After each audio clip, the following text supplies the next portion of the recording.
दोस्तों नमस्कार। आप सभी का स्वागत है आपके अपने प्यारे परिवार लर्निंग डे पर। और दोस्तों मैं हूं आपके साथ आपका अपना दोस्त सौरभ ओझा। आज के इस वीडियो में हम बात करने वाले हैं कि जो फ्रीज और फ्लॉट है क्या वो है या फिर हट गया।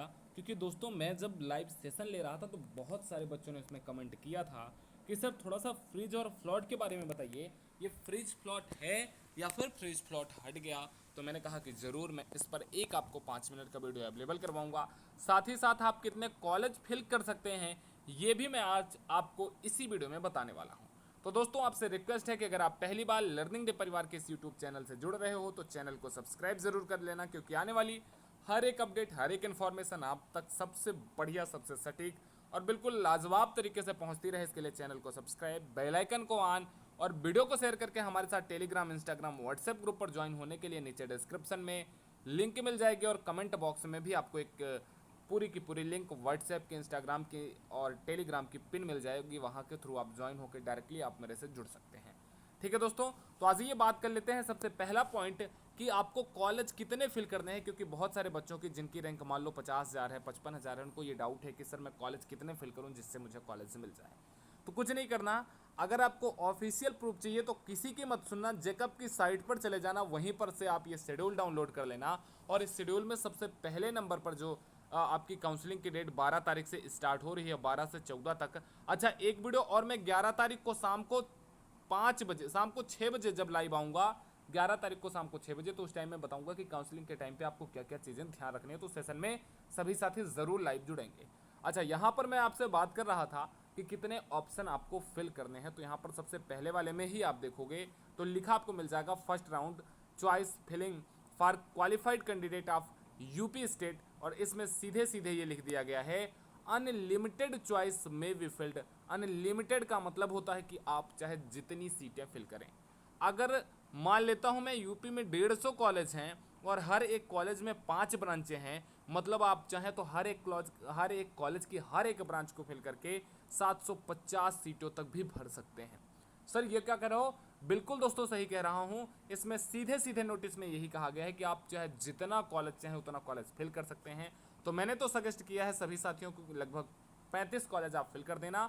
और अगर आपकी रैंक ज़्यादा है तो कम से कम आप अपने ज़्यादा से ज़्यादा आप अपने नियरेस्ट जिले के कॉलेज ज़रूर फिल कर देना। अब दूसरा पॉइंट दोस्तों जो आपके दिमाग में होगा कि सर फ्रिज फ्लॉट का क्या होगा, तो अगर मैं इसी नोटिस को धीरे धीरे ऐसे नीचे स्क्रॉल करता हुआ जाऊंगा तब आपको दिखेगा ऑप्शन नंबर 1, ऑप्शन नंबर 2। इसमें कुछ भी नहीं है, इसमें लॉगिन वगैरह करने का है। 12 तारीख को मैं आपको एक बच्चे का पूरा डिटेल लूँगा और फिर उसका मैं आपके सामने काउंसलिंग करके उसका मैं आपको दिखाऊंगा। फिर दोस्तों ऑप्शन नंबर 1, ऑप्शन नंबर 2 के बाद आपको कहाँ पर आ जाना है? आपको ऑप्शन नंबर 3 पर आ जाना है। जैसे ही ऑप्शन नंबर 3 पर आएंगे आपसे इसमें कहा गया है कि काउंसलिंग के प्रत्येक चरण में की जाने वाली प्रक्रियाओं यथा संस्था एवं पाठ्यक्रम का विकल्प चयन, मतलब जो आप ब्रांच सेलेक्ट करते हैं, अभिलेख सत्यापन मतलब डॉक्यूमेंट वेरिफिकेशन, शुल्क जमा करना, फीस जमा करना, काउंसलिंग चरणों के लिए अभ्यर्थन आवंटित सीट निस्तारीकरण के नियमों, मतलब जो शेड्यूल दिया गया है, प्रत्येक चरण हेतु अवधि, काउंसलिंग प्रक्रिया से विड्रॉल, संस्था में प्रवेशित छात्र छात्राओं की रिपोर्टिंग आदि का निर्धारण संयुक्त प्रवेश परीक्षा उत्तर प्रदेश द्वारा किया जाएगा। मतलब जो भी आपका प्रोसेस होगा, इसके कहने का मतलब है सारा का सारा प्रोसेस आपका जेकब के द्वारा ही होगा। अब जिस चीज़ का आपको इंतजार था वो आ गया, उसका शेड्यूल।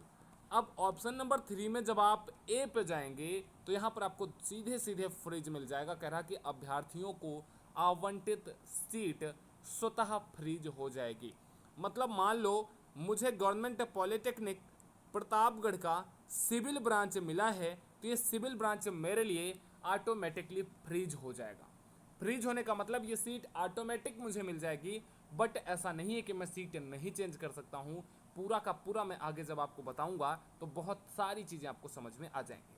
मतलब सीधे सीधे वो सीट मुझे फ्रीज हो जाएगी। फिर कहा गया है कि शुल्क आपको जमा करना है और फिर आपको ये कहा गया है कि डॉक्यूमेंट वेरिफिकेशन करवा करके काउंसलिंग शेड्यूल के अनुसार निर्धारित तिथियों में पोर्टल में जमा करना होगा। तत्पश्चात अभ्यर्थी द्वारा औपबंधिक एडमिशन पत्र आपको डाउनलोड करना पड़ेगा। मतलब 3,250 रुपये आपको सभी को देने पड़ेंगे। 3,250 रुपये आपको जब जमा आप कर दोगे और फिर वहाँ से डॉक्यूमेंट वेरिफिकेशन के बाद आपको जो पेपर मिलेगा उसको आप शेड्यूल जमा कर दोगे और जमा करने के बाद आपको एक एडमिशन का लेटर मिल जाएगा। इसके बाद थोड़ा सा अगर आप और नीचे जाओगे तो ऑप्शन नंबर 4 आपको दिखाई देगा। इस ऑप्शन नंबर 4 में क्या कहा गया है कि अभ्यर्थी मुख्य एवं विशेष काउंसलिंग के प्रत्येक चरण में उपलब्ध कराई गई सीट विड्रॉल की ऑनलाइन सुविधा के अंतर्गत सीट एक्सेप्टेंस फीस वापसी का विकल्प चुन सकेंगे। मतलब जो पहले फ्लॉट होता था उसी फ्लॉट को अब यहाँ पर सीट विड्रॉल के नाम से कह दिया गया है और जो आप 3,250 रुपये फीस जमा कर रहे हैं उसको आपको यहाँ पर विड्रॉल का ऑप्शन सेलेक्ट करना पड़ेगा और विड्रॉल का ऑप्शन सेलेक्ट करने के बाद जो फीस आपने 3,250 रुपये जमा किया है वो आपको वापस मिल जाएगा। लेकिन सभी साथी ध्यान ये रखेंगे कि जो आपको फीस वापस मिलेगी वो कहाँ पर मिलेगी, आपके उसी अकाउंट में मिलेगी जिस अकाउंट से आपने जिस अकाउंट से आपने वो पेमेंट जमा किया होगा।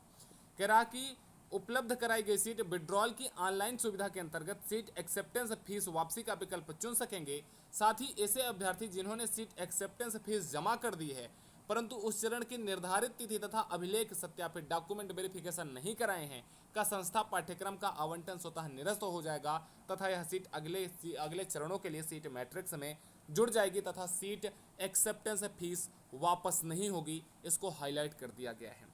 अगर मैं सीधे सीधे इस पूरी कहानी को एक लाइन में समझना चाहूँ तो आपको जो कॉलेज मिला है वो कॉलेज आपको स्वतः अलॉट हो जाएगा। मान लो आपको वो कॉलेज नहीं पसंद है तो आपको ऑनलाइन विड्रॉल करवाना पड़ेगा, लेकिन ऑनलाइन विड्रॉल करवाने के पहले आपको डॉक्यूमेंट वेरिफिकेशन ज़रूर करवाना पड़ेगा अगर आपको अपने पैसे वापस चाहिए तो, और आगे की प्रक्रियाओं में आपको शामिल होना है तब।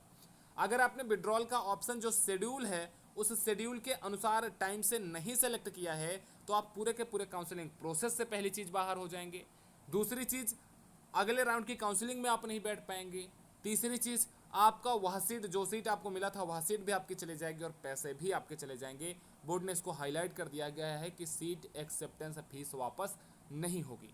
तो अगर आपको सीट पसंद आई, जो कॉलेज आपको अलॉट हुआ है उसी से आपको करना है तो बहुत बढ़िया है। मान लो अगर आपको वो कॉलेज नहीं पसंद रहेगा तो जो आपको विड्रॉल का टाइम शेड्यूल दिया गया है यहाँ पर आप ऊपर देखोगे जब मेन शेड्यूल में, तो इसी शेड्यूल के टाइम पे ही आपको सारा का सारा प्रोसेस कर लेना है, वरना आपके पैसे भी चले जाएंगे और दोस्तों आप शेड्यूल से भी बाहर हो जाओगे।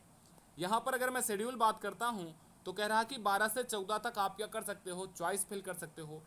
जो रिजल्ट आएगा 15 जुलाई को आपका अलॉटमेंट हो जाएगा। 15 जुलाई को मैं लाइव आऊँगा, आपसे बात करूँगा किन किन बच्चों को मिला है, नहीं मिला तो आगे क्या करेंगे।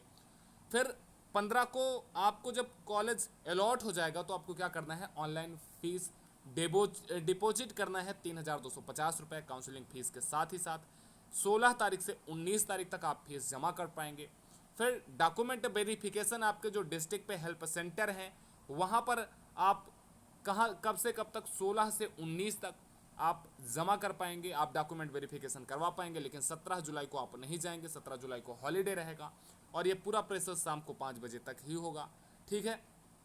और ये उन्हीं को करना है जिनको सीट अलॉट हुआ है, जिनको सीट नहीं अलॉट हुआ वो इंतजार करेंगे सेकंड राउंड की काउंसलिंग के लिए।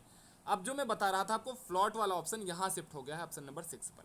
अगर आपको कॉलेज पसंद है तब आपको कुछ नहीं करना, यहाँ 5 नंबर तक का प्रोसेस आपको कंप्लीट करके आपको अपना कॉलेज के एडमिशन का आपको पेपर निकलवा लेना है।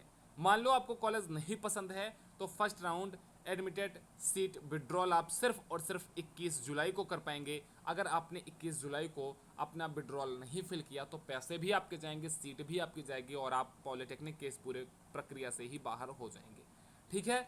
तो फ्रीज फ्लॉट बिल्कुल वैसे ही है, बस थोड़ा सा प्रोसेस चेंज हुआ है। सभी बच्चों को जैसे पहले फ्रिज और फ्लॉट सेलेक्ट करना पड़ता था, अभी सभी बच्चों को फ्रिज ऑटोमेटिक सेलेक्ट हो जाएगा और फ्लॉट बच्चों को सेलेक्ट करना पड़ेगा जिन बच्चों को सीट विड्रॉल करनी है, और विड्रॉल करने के बाद ही बच्चे नेक्स्ट राउंड की काउंसलिंग में बैठ पाएंगे। विड्रॉल नहीं किया है तो जो सीट मिली थी वही आपके लिए फ्रिज होगी, और अगर आप उसमें भी एडमिशन नहीं करवाते हैं तो फिर आप गए, पूरी प्रक्रिया से आप बाहर हो गए, ठीक है।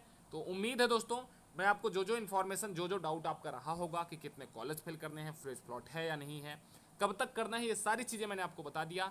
आगे इसी तरह की इन्फॉर्मेशन वाली सारी वीडियो आपको लर्निंग डे के इसी यूट्यूब चैनल पर मिलती रहेगी।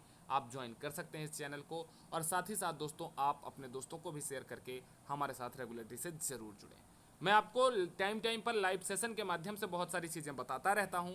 जब भी मैं लाइव आता हूं कुछ ना कुछ एक बड़ी अपडेट लेकर के आता हूं। अगर मैं आगे के लाइव शेड्यूल के बारे में बात करूं तो मैंने आपको बताया है कि मैं 11 तारीख को शाम को 6 बजे लाइव आऊँगा दोस्तों, सभी साथी इस टाइम को शेड्यूल कर लेंगे। 12 तारीख को शाम को 5 बजे हम लोग लाइव मिलने वाले हैं, जहां पर मैं आपको एक बच्चे का काउंसलिंग खुद करके दिखाने वाला हूं। और 15 तारीख को सुबह के 10 बजे हम लोग लाइव मिलने वाले हैं, जब आपका सीट अलॉट हो जाएगा 10 बजे या फिर शाम को 6 बजे, दोनों में से किसी एक टाइम हम लोग डिस्कस करने वाले हैं। तो दोस्तों वीडियो कैसा लगा कमेंट सेक्शन में सभी साथी ज़रूर बताएं, और अपने दोस्तों को भी शेयर करें, चैनल को सब्सक्राइब करें। नमस्कार, टेक केयर, थैंक यू, जय हिंद।